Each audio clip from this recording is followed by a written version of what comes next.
Et hello à tous, j'espère que vous allez bien et je vous retrouve dans ce nouvel épisode qui va être un petit peu moins intense en termes d'analyse chiffrée. Aujourd'hui, on va un petit peu plus se poser, parler économie, taux d'intérêt, les décisions à venir et aussi celles que j'ai prises par le passé qui me permettent de récolter les fruits aujourd'hui.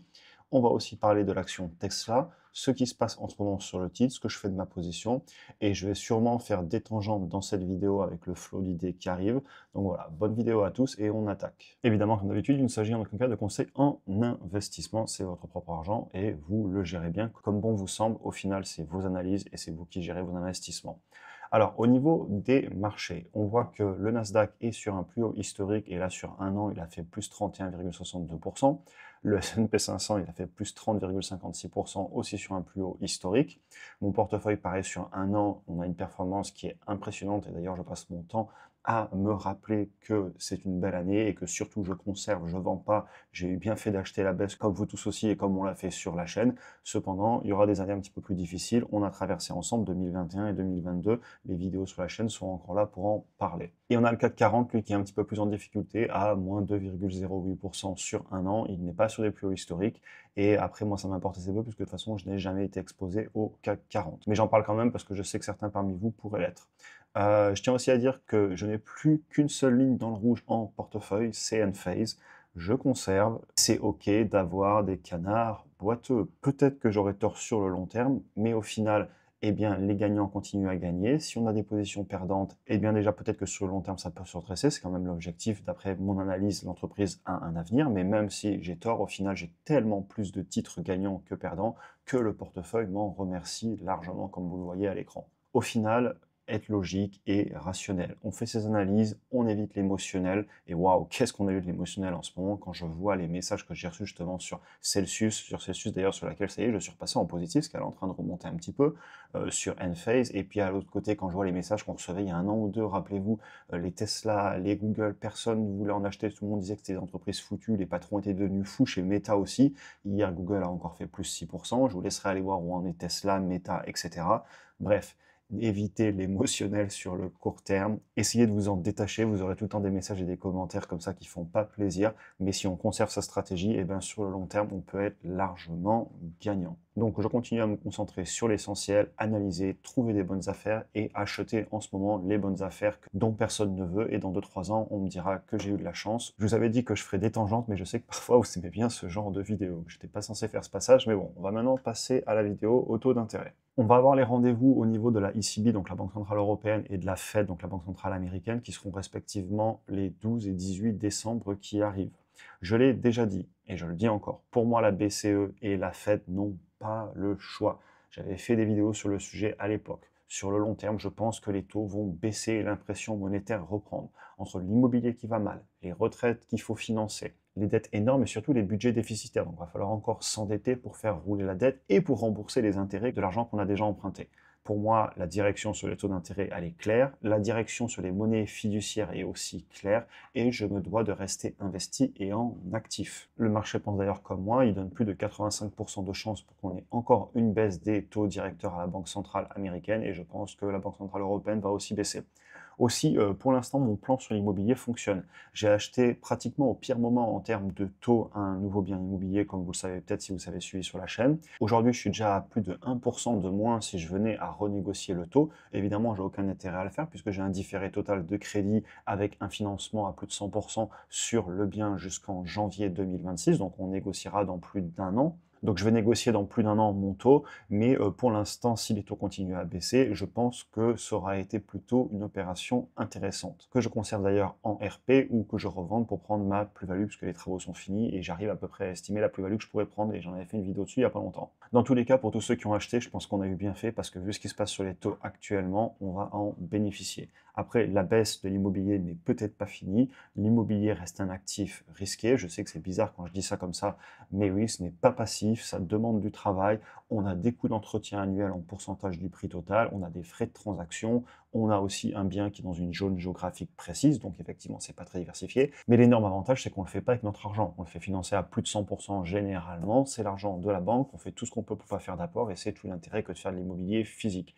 Si j'avais pas la possibilité de faire de l'immobilier physique, honnêtement, je ferais pas d'immobilier papier, j'aurais tout sur des actifs beaucoup moins risqués, en tout cas, c'est mon avis. Je veux continuer un petit peu aussi sur l'inflation. Je tiens à dire, et je l'ai déjà beaucoup dit par le passé, moi, l'inflation, c'est pas quelque chose qui m'inquiète de trop. D'ailleurs, à l'époque, on disait sur la chaîne que les banques centrales étaient beaucoup trop lentes à remonter les taux, alors que les gouvernements venaient de créer une inflation de malade. C'était flagrant. Allez voir les vidéos de mi-2021, fin 2021, début 2022, avant que justement ils commencent à augmenter les taux, et on le disait sur la chaîne. Sachant qu'ils ont attendu largement d'être en 2022 pour enfin commencer à augmenter les taux après qu'ils aient fini de dire que c'était transitoire. Et à l'inverse, aujourd'hui, je les trouve beaucoup trop longs à baisser les taux. Et d'ailleurs, sur l'immobilier, c'est une catastrophe en ce moment, pas qu'en France. Aux États-Unis, ça va mal aussi, par exemple. Je parlerai même pas de la Chine ici. Et donc, perso, j'ai bien plus peur d'un manque d'inflation, voire même de déflation dans le futur. J'en ai déjà parlé sur la chaîne, mais j'ai très peur de la peur des réactions des gouvernements face à de la déflation. La déflation en elle-même, elle m'inquiète pas trop, puisque d'ailleurs je suis dans des actifs qui sont intrinsèquement déflationnistes et qui vont amener de la déflation. Ce qui m'inquiète beaucoup plus, c'est la réaction des politiques, parce que la déflation, c'est leur pire ennemi. J'en ai déjà parlé à l'époque, on va pas en parler plus aujourd'hui, et d'ailleurs cette vidéo est enregistrée et elle nous permettra de débriefer là-dessus dans quelques années. J'espère cependant qu'on n'aura pas de déflation, qu'on va rester sur de l'inflation, et d'ailleurs je pense que les gouvernements feront tout ce qu'ils peuvent, quitte à imprimer, etc., dépenser, tout faire ce qu'il faut pour garder l'inflation, parce que pour eux, la déflation, ce serait le pire d'un point de vue politique. Par contre, nous, en tant qu'investisseurs, déjà, je tiens à le dire, les marchés pensent aussi que l'inflation, le problème est réglé. Vous avez ici le 5 years break-even inflation rate, et ils confirment que pour eux, dans 5 ans, on sera largement sous les 3%. Et par contre, et ça, chacun en fera ce qu'il veut, attention aux devises, attention en termes de diversification. Si les banques centrales ne baissent pas les taux à la même vitesse, si les économies vont pas aussi bien selon certaines zones géographiques, attention à votre diversification en devises. J'en dirai pas plus, chacun fera ce qu'il veut de cette phrase, mais vaut mieux prévenir que guérir. On va maintenant un petit peu parler de Tesla. Il y a eu pas mal de nouvelles sur le titre. Déjà, l'action a l'air passer les 400 $, alors que si vous vous rappelez, il y a même pas un an, on arrivait à l'acheter autour des 170 $, voire même plus bas pour ceux qui ont été très bons. Personnellement, j'ai un prix de revient unitaire autour des 172-173 $. Donc, première information, General Motors vient d'admettre que l'approche end-to-end, donc c'est le terme qu'on utilise en anglais pour décrire comment Tesla souhaite résoudre la conduite autonome avec de l'intelligence artificielle et seulement des caméras, en gros comme un humain, des yeux et un cerveau. Et donc le concurrent vient d'admettre que c'était la bonne stratégie, alors qu'il y a encore quelques temps, General Motors faisait partie des leaders absolus d'après des médias et des recherches très sérieuses. Tesla faisait partie des suiveurs et Cruise, donc ici c'est GM, etc., Mobileye, Baidu, faisaient partie des leaders. Alors, il y a certainement des leaders parmi eux, par contre GM n'en était clairement pas un, et tout le monde le savait. Ce qui nous amène encore une fois à avoir de l'esprit critique. Forgez-vous vos propres opinions en regardant les faits et non pas en lisant des choses à gauche à droite qui sont là pour faire des vues. Pourquoi ils attaquent Tesla en disant qu'ils sont mauvais? Tout simplement parce que ça fait des vues et que les journaux et les médias sont en galère monumentale.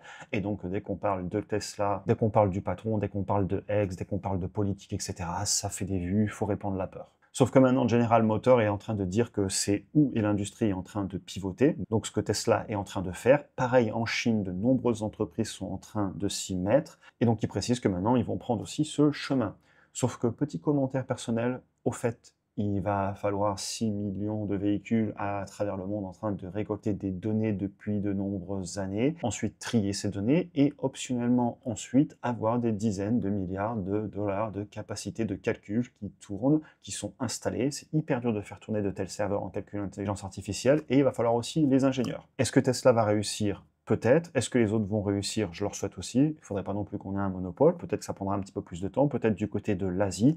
Il n'empêche que je leur souhaite bonne chance parce que ce n'est pas si simple que ça et ça va prendre de nombreuses années à tout mettre en place. Actuellement, les véhicules vendus par beaucoup de la concurrence n'ont pas de caméra installée et ils sont en train de nous annoncer qu'ils veulent un système avec des caméras pour prendre les vidéos, les données et les passer dans un neural net. Je leur souhaite, mais c'est plus facile de faire une annonce dans un journal et de dire qu'on va le faire. D'ailleurs, à l'époque, ils avaient fait une annonce dans le journal disant que GM allait devenir le leader de la voiture électrique aux États-Unis. Vous irez voir où ils en sont. On a aussi eu des bruits autour d'un véhicule sous les 30 000 $. Ça aurait fuité au niveau de la Deutsche Bank. Alors déjà, je tiens à le dire, je ne suis pas du tout certain que cet article soit vrai parce que c'est pas du genre de Tesla de faire fuiter les choses. Ou s'ils le font fuiter, c'est pas en réunion avec un investisseur, mais généralement, ça sort plus via les employés des usines, etc. Et si les employés se font choper, ça se passe très mal. Tesla est clairement un petit peu comme Apple. Ils veulent garder le secret le plus longtemps possible sur à peu près tout ce qu'ils font. Donc maintenant, qu'est-ce qu'on sait? Parce qu'il y a les fuites et il y a ce qu'on sait. Tout d'abord, oui, un nouveau véhicule a été annoncé pour le premier semestre 2025. Ça a été annoncé officiellement par Tesla en conférence trimestrielle. C'est aussi d'ailleurs pour ça qu'il faut écouter les earnings calls. On ne sait pas le type de véhicule, on ne connaît pas le prix non plus. Donc là, on est un petit peu dans le flou. Le reste est du bruit. Par contre, ça montre une chose, c'est que les marchés, en ce moment, ils recherchent du positif. On est encore dans les émotions. Il y a encore peu, on donnait du négatif, du négatif, du négatif, parce que l'action baissait, et il faut bien faire des vues. Aujourd'hui, Tesla est en train de repartir sur les plus hauts, donc il faut faire des vues aussi. Donc on va donner du positif, on va faire tout ce qu'on peut pour en trouver, pour vendre du journal. Maintenant, je tiens à le dire, pour moi, ce véhicule, c'est un faux débat. On sait qu'ils sont capables de fabriquer des véhicules moins chers et plus performants que la concurrence. Ils l'ont déjà démontré. J'ai fait de nombreuses vidéos là-dessus sur la chaîne qui expliquent quels sont les avantages compétitifs et industriels de cette entreprise. On en a souvent parlé en vidéo. Mais moi, je ne suis pas du tout investi sur cette entreprise pour le segment des voitures électriques. Si vous faites une valorisation comme je faisais il y a 3-4 ans sur seulement les voitures électriques, effectivement, vous êtes un petit peu dans les choux. Et d'ailleurs, depuis, mon analyse est beaucoup élargie. Elle n'est pas du tout sur juste la vente de véhicules. Personnellement, je suis investi sur cette entreprise pour l'innovation industrielle, pour les disruptions technologiques qu'on voit venir depuis des années. On en parle sur la chaîne et c'est en train d'arriver. On ne va pas contre les changements de technologie. Quand on est sur la disruption fondamentale, c'est très dur d'aller contre. Je suis aussi sur cette entreprise pour le niveau d'agilité absolument incroyable. Aussi le niveau d'innovation et pour finir, l'exécution. C'est pas parce qu'on a l'idée qu'on va réussir à le faire.